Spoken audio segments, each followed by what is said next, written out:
Today, you've joined hundreds of established and emerging writers who are discovering ways to reach their writing goals and have fun by being more curious, creative, and productive. You're listening to Ann Croker, Writing Coach. This is episode 158, Ways to Rebrand Yourself as a Writer. Integrate. You're going for it. You decided you're going to rebrand yourself. How will you go about it? We already discussed one option, the trial run. Today, we'll see if choosing to integrate will work best. When you rebrand yourself in this way, it's almost a continuation of your trial run in that you integrate the new brand with the existing brand. Instead of completely changing, you actually absorb the new and expand the old. If you like the brand you've built and you love the people who read your work, this may be the best approach for you because you don't have to completely abandon what you've built or turn away from the people who know, like, and trust you. This isn't a true pivot in that readers will still recognize your brand. When you rebrand in this way, they'll get new content, possibly in a new tone, alongside the old. It's like a merger takes place.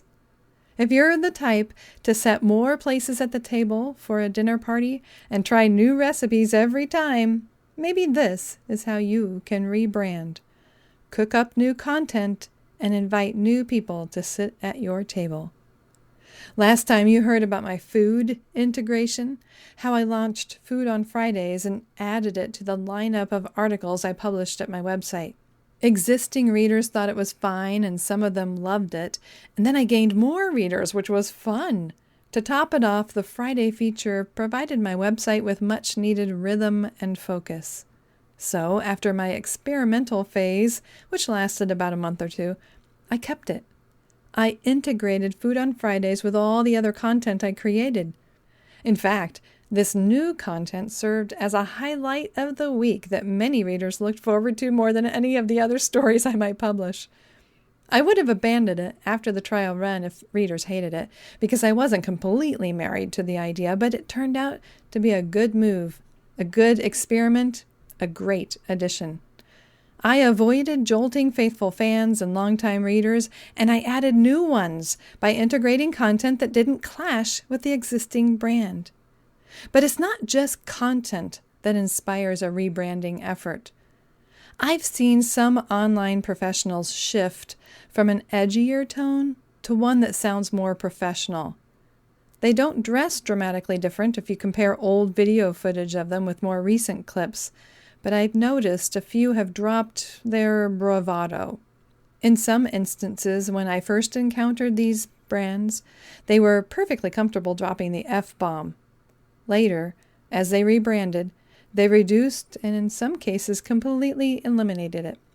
Now, I don't know their reasons, and I don't feel I should point them out by name, but I do wonder if they lost any original readers who liked that edge of the original brand's tone and attitude. At the same time, I wonder if, with the rebranding, they gained new fans who might not have felt comfortable learning from the previous persona. Whatever the outcome, I witnessed their brand shift from one feel to another, even though their content remained basically the same. They train and teach in the same field, so the rebranding was less about what they wanted to talk about and more about how they'd talk about it. They integrated a different approach when it came to their tone. If you're itching to rebrand in any way, whether content or tone, and you haven't set up a trial run yet, do it now. Decide on a simple experiment to test out new content with your existing readers.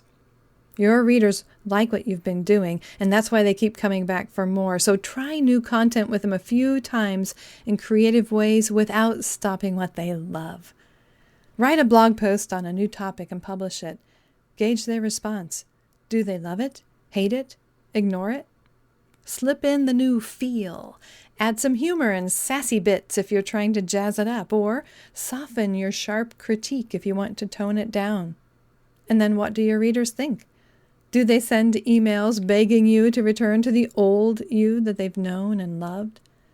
The two brands can coexist during this trial period as you decide your next move and determine whether you should abandon or integrate the new brand. If they hate it and you aren't fully committed, you can walk away without losing what you've gained. But who knows? Your existing base of readers and followers might love the new you, even if you surprise them a little. Their responses to this new topic or tone or attitude may point the way how the two brands can complement each other. Their responses to this new topic or tone or attitude may point to a way the two brands can complement each other. As I said earlier, maybe the new approach ends up simply expanding your existing brand, even strengthening it.